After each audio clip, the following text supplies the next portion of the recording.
C'est dans l'enceinte de la mairie du 1er arrondissement de Libreville, l'association culturelle Mimbang ici pour échanger sur le thème « La Renaissance et quand ». On en a déjà parlé plus ou moins ici. Pourquoi est-ce que nous parlons de « et quand » aujourd'hui? Eh bien, il faut pour les Africains de retrouver leurs valeurs, leur culture, d'où cet intitulé du thème « La Renaissance et quand ». Donc, M. Modeste, ici présent, Abaga, était le modérateur.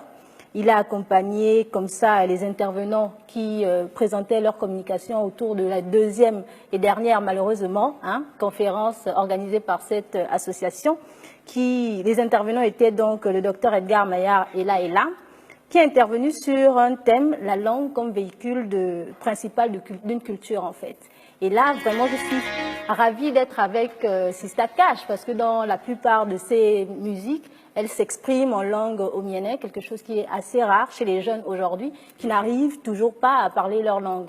Donc, on comprend bien l'importance d'avoir ce type d'association comme ça pour véhiculer, échanger, partager. Ne pas oublier. Ne pas oublier, voilà, retenir attirer la mémoire en fait, garder en mémoire la culture africaine. Donc on commence par le Gabon avec la langue Fan, avec le peuple Ekan, et avec Sista Cash, avec la langue omienais.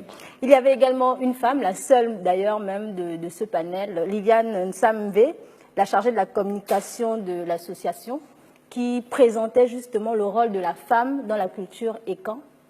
Voilà. Suivi de Tira Etugundong, conteur, invité, initié au MVET, qui est également un outil de transmission de la culture Ekan. Et il présentait justement une communication sur le thème, le MVET, dans la construction de l'identité Ekan. Pour finir, il y avait le docteur Mathurin Ovono Ebe, enseignant à l'université Omar Bongo, qui présentait une communication sur la place du Mélan et du Mbieri dans la société de Melane. Ah, merci Roger. Je t'en prie, je t'en prie. J'ai de très bonnes oreilles. Le Melane, autant pour moi, et du Mbieri dans la société Ekan. Donc, avec la question centrale, comment distinguer la culture du folklore. Et je préfère laisser la place au... Bon, on peut déjà t'applaudir pour cette introduction, ma chère Rona. Alors, nous sommes en présence de Modeste Abaga. Tu le disais, membre de l'association Mimang Missi. C'est bien ça? Alors, on va déjà vous laisser vous présenter. Monsieur Abaga. Oui, d'abord, je vous remercie de m'avoir invité à ce plateau, qui est assez lumineux, peut-être à en juger par le titre de votre émission, le Sunset. Le Sunset, le septième soleil. Et cela me sied naturellement de me présenter, même si cela peut paraître prétentieux. Je suis enseignant d'université, chercheur, directeur de laboratoire sur l'éthique appliquée au monde africain contemporain. Donc j'interviens à l'Université des sciences de la santé et à l'Université Omar Bongo, actuellement. Et par mes temps perdus, j'encadre en fait tous ceux qui se sont donnés pour vocation d'être les porte-voix de la culture, quel qu'il soit. Donc j'ai eu à travailler sur, par exemple, Pierre Claverzingue. Donc j'ai fait son hommage national. Et naturellement, je suis passé en revue ces différentes chansons. Et ce qui m'a le plus intéressé, c'est la mort. C'est la mort chez Pierre Claverzingue en tant qu'heuristique. C'est-à-dire la mort en tant que ce qui nous permet de découvrir des connaissances. Voilà. Donc voilà, brièvement présenté. Je ne sais pas s'il y a eu d'autres informations. Mais en tout cas, vous intéresserait. Vous faites partie de cette association Mimang Missi. Qu'est-ce que c'est? Alors, Mimban Missi, Mimban, ce sont les graines de la terre. Comme si vous pourriez dire les bouts de bois de Dieu. Vous voyez, donc on peut aussi parler de dépôt séminal, naturellement, qui permet une germination qui vous a mis au monde, qui m'a mis au monde. Donc, Mimban Missi, ce sont ces graines-là qui, naturellement, doivent promettre.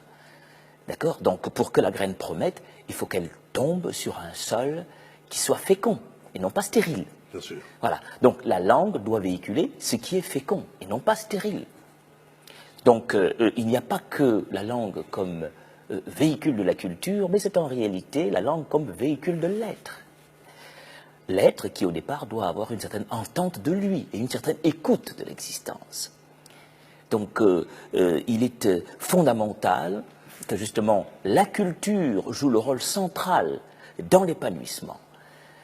Vous conviendrez avec moi que toute culture qui est privée de langue, en réalité, est privée de passeur, est privée de mémoire, et donc est stérile. Alors, comment faites-vous, justement, au sein de l'association, pour véhiculer, justement, cette langue, finalement? Revenir un peu aux racines. Voilà. Comment faites-vous? Quelles sont les actions que vous menez concrètement? Il y a déjà eu, au niveau de l'association, indépendamment des rencontres avec les familles, parce qu'il faut avouer que c'est la femme qui apprend la langue à l'enfant, et donc c'est souvent à la femme dont on a affaire, pour qu'elle parle la langue originelle à l'enfant, pas simplement la langue officielle, parce que c'est la langue qui est le berceau de l'identité.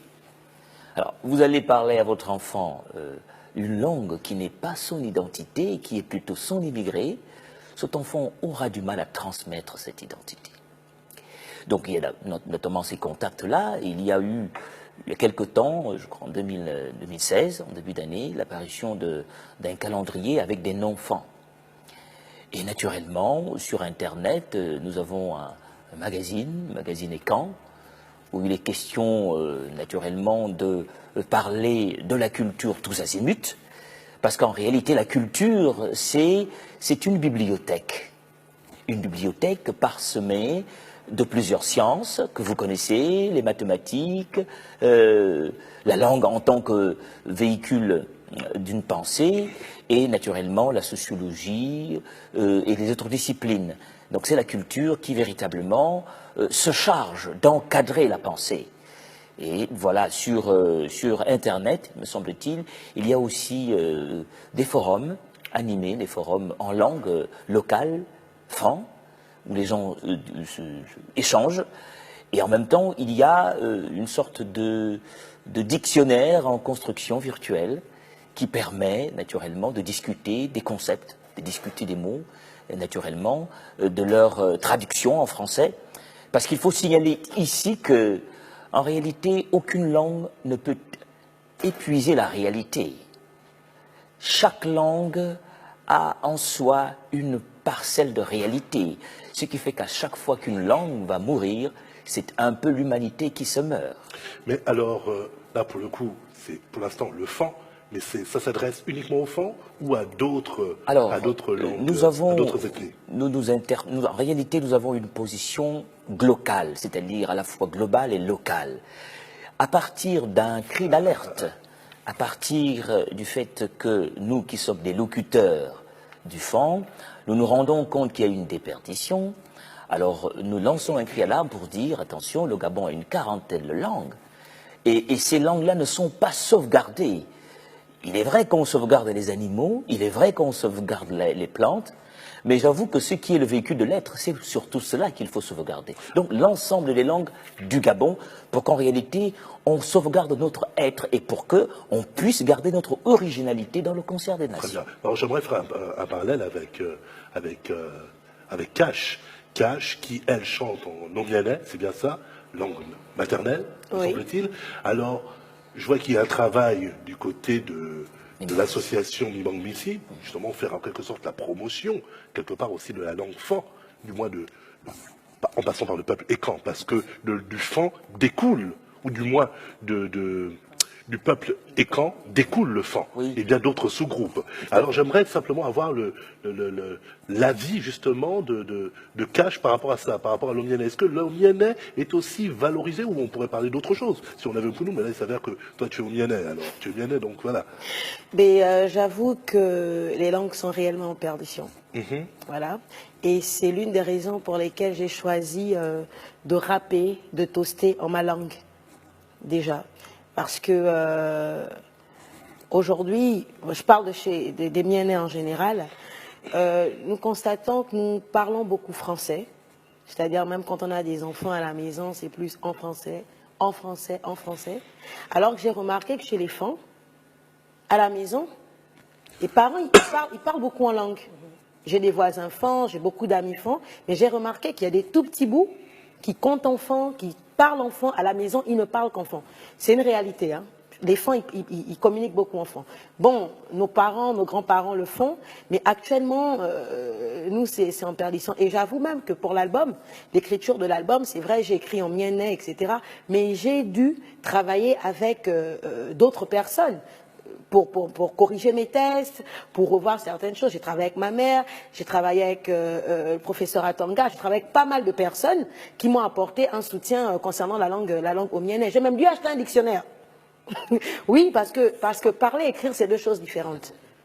Donc, je trouve que c'est une très bonne initiative. Si ça pouvait s'ouvrir et s'étendre, si toutes les communautés pouvaient le faire, je vous assure que ce serait génial, quoi. Ce serait bien s'il y avait même un musée. Ce que je sais, c'est que je sais qu'il y a un site, il y a une association aussi à Wanawinche, d'accord, Sur le net. voilà, sur le net. Mais le problème, c'est que je crois qu'ils ne font pas, par exemple. Fondation. Alors je crois qu'ils ne font pas, je pense pas qu'ils mènent beaucoup d'actions sur le terrain, par exemple, comme le fait l'association Mibang Missi. Donc je pense que si ils regardent déjà cette émission, c'est déjà un moyen pour eux quand même de se booster, de se lever, voilà, parce que sinon c'est la perdition totale. Alors quelles sont les actions, Monsieur Abaga, sur de l'association Mibang Missi pour cette année? Quelles sont les actions qui restent encore à mener? Si vous me le permettez, je me souhaiterais d'abord peut-être ranger, parce que vous avez donné une classification entre le fan et les camps. En réalité, Ekan je pourrais dire, l'épaisseur historique d'Adam. C'est le premier homme chez les fans. Donc le fan, ce n'est qu'une variante, comme le Boulou, comme le Mvei, comme l'Eton, comme le Biti. Une petite variante. Donc, juste pour vous dire que pour ce qui est de cette année, après cette conférence, nous avons une réunion au sommet pour essayer de voir dans quelle mesure faire un travail thématique, c'est-à-dire non plus des conférences, mais des séminaires sur des thèmes bien précis. Parce que chez le Peuplican, en fait, il y a une formation qui est adaptée au jeune âge, une autre à l'adolescence et une autre encore quand on est majeur. Et donc, à ces différentes littératures s'associe naturellement une initiation. Donc, les enfants ne savent pas dans le détail ce que représente l'univers Ekan en termes de savoir. Donc, il faut aller dans le détail à petite dose. Effectivement. En tout cas, on l'aura bien entendu. Et je pense qu'il y aura peut-être d'autres conférences. Des séminaires, plus de séminaires que de conférences. Voilà. Très bien. Vous avez un contact, peut-être? Oui, c'est le 06 94 49 94.